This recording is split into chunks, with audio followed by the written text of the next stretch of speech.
What is going on, everybody? Mr. Squidman, Squidward, Squidhead, whatever you want to call me. We're back and we are continuing with our Crash 2 Let's Play. Let us continue with the pits. The pits of hell we shall dive into, boy. Anyway, funny little anecdote here. I went to visit my brother over the weekend, and he recently bought one of these handheld retro gaming consoles that are kind of like all over social media at the moment. It's one of those little consoles that have literally 2,000 games on it. And it's got games on it from Nintendo and Nintendo 64 and PlayStation 1 and old arcade games. So it's really got a eclectic collection of games.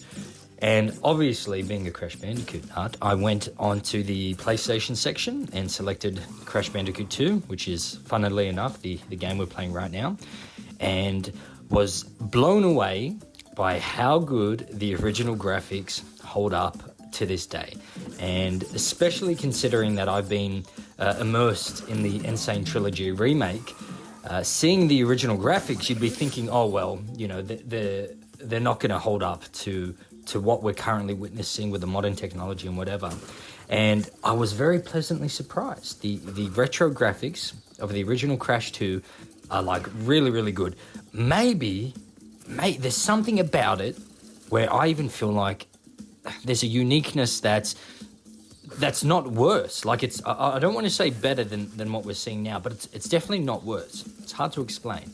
A part of it may be the fact that the handheld console, the screen is quite small. So instead of the pixels being blown up across the size of a full-length TV, it's reduced to a smaller screen, which obviously gives it better clarity. But still, I was blown away by how good it looked. And ladies and gentlemen, in other news, something else magical, phenomenal is happening. And that is the fact that I'm reading a book.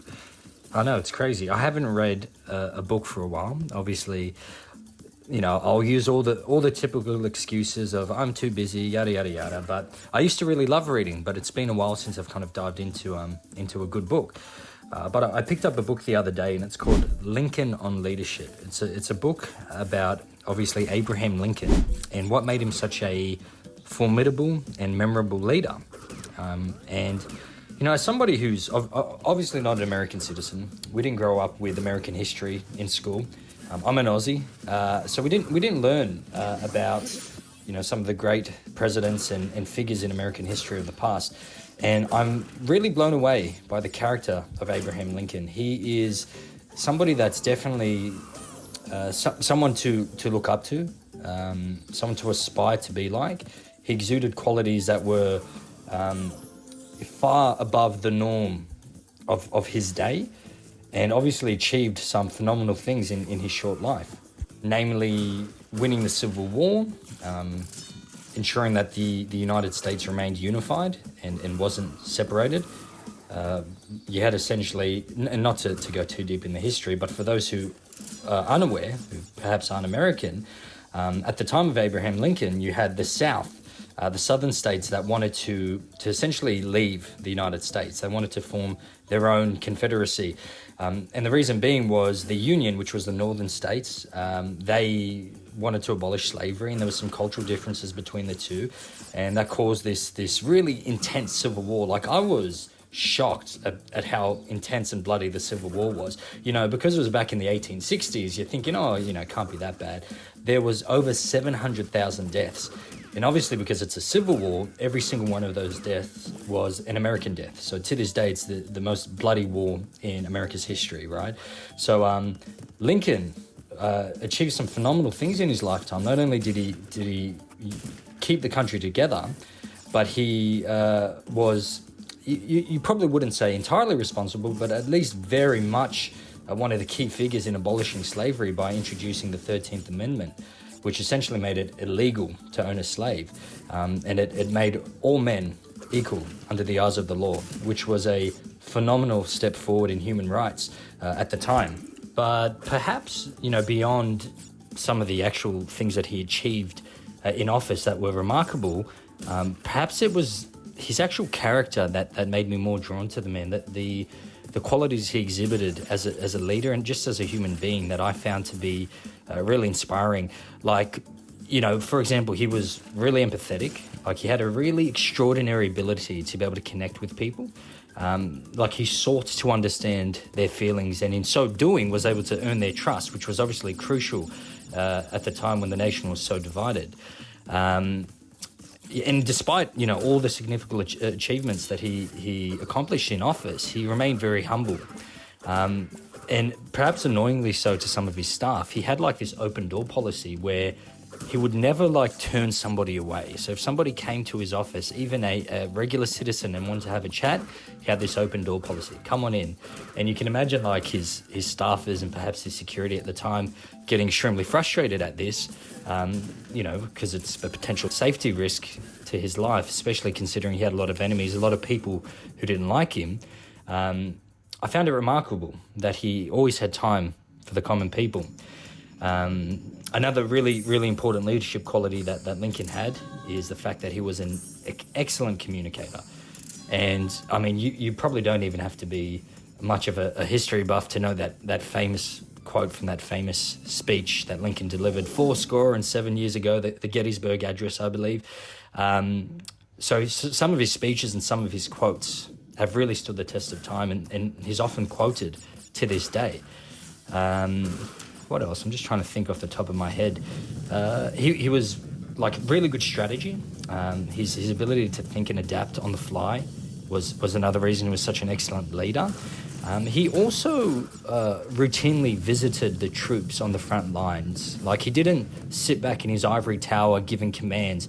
He was, I think he was often on the battlefield, more so, like, I think during his presidency, he was out of office more than he was in office, which is, again, quite rare for the time. Often, you know, visiting the troops, seeing them face to face, which you can imagine what a boost in morale that would have been to some of the troops who were doing it tough in those times. And another characteristic, which to me is probably the most remarkable, is his ability to withstand personal attacks on his character and on his leadership ability with grace and without a desire to repay evil for evil. And what I mean by that is, you know, at the time that Lincoln was president, he was like routinely slandered in the media, and not just by his enemies, the Confederates, but even often those in his own party. His physical appearance was mocked, his leadership skills were mocked, and even sometimes his closest generals would say that he's unfit for the job. And he had this remarkable humility, and it's something that's very, very, it's missing definitely in modern politicians. You think about, you know, the cult of personality that surrounds a modern politician, specifically a US politician, and the ego that comes with the job, almost like it's inseparable. To have a president who would routinely get ridiculed, mocked, and scoffed at, and to never hold these attacks personally, like he would never take these things personally. He was so humble that he would have people who openly mocked him in the media and openly said that he should not be president. And these are people he would go on to hire in positions of leadership in his cabinet. And when queried on why are you hiring this person who's been slandering you so publicly, he would say, well, simply because they're the best person for the job. So his ability to separate, you know, his feelings from what he knows is needed is a remarkable quality, and something that I think we can all benefit from learning. And perhaps most notably, Abraham Lincoln was known for being honest, hence the moniker Honest Abe. And these qualities of honesty and integrity earned him the respect of both his allies and his opponents, which made him a trustworthy and respected leader. I remember there was a quote in which he said, "I'm not bound to win, but I'm bound to be true.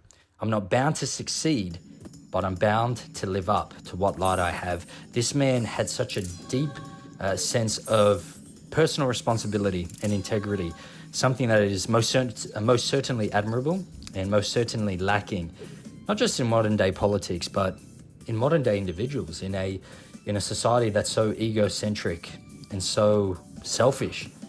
To see a man with that level of humility in relatively recent times. It's quite incredible. And like I said, as somebody who didn't really grow up learning much about Abraham Lincoln, but discovering more about him later in life, it really resonates with me, and is something that I aspire to be like, a character that I aspire to be like. And some of these leadership skills you can apply at any position you are in life. This can be demonstrated within your family, within your workplace. So definitely some good takeaways, and a book I recommend reading, Lincoln on Leadership.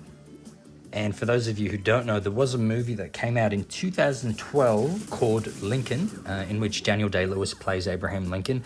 I watched it recently for the first time, actually, as I was reading this book, just because I really wanted to get that kind of visual image representation of what I was reading.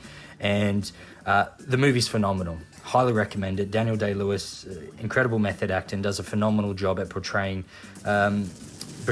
Lincoln, but with his own style.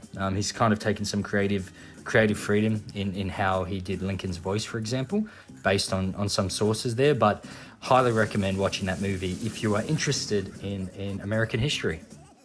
And spoiler alert, for those of you who don't know, Abraham was assassinated before his presidential term ended by a man named John Wilkes Booth. Abraham Lincoln was at the theater with his wife. The South had recently surrendered, so the Civil War was officially over. It's like it was this kind of remarkable moment. It seemed like after such incredible battling in such a hard fought war, and really, really incredibly taxing and stressful presidency, like there was this moment of light at the end of the tunnel. And Abraham Lincoln was with his wife at the theater, almost enjoying this like reprieve after so many years of hard work. And John Wilkes Booth, who was actually an actor himself, a theater actor, but who was sympathetic to the South's fight, thought that by him assassinating Abraham Lincoln, he could kind of rally the South to continue fighting and to hopefully win the Civil War, even though it was officially over. He thought he could kind of boost some new life into it.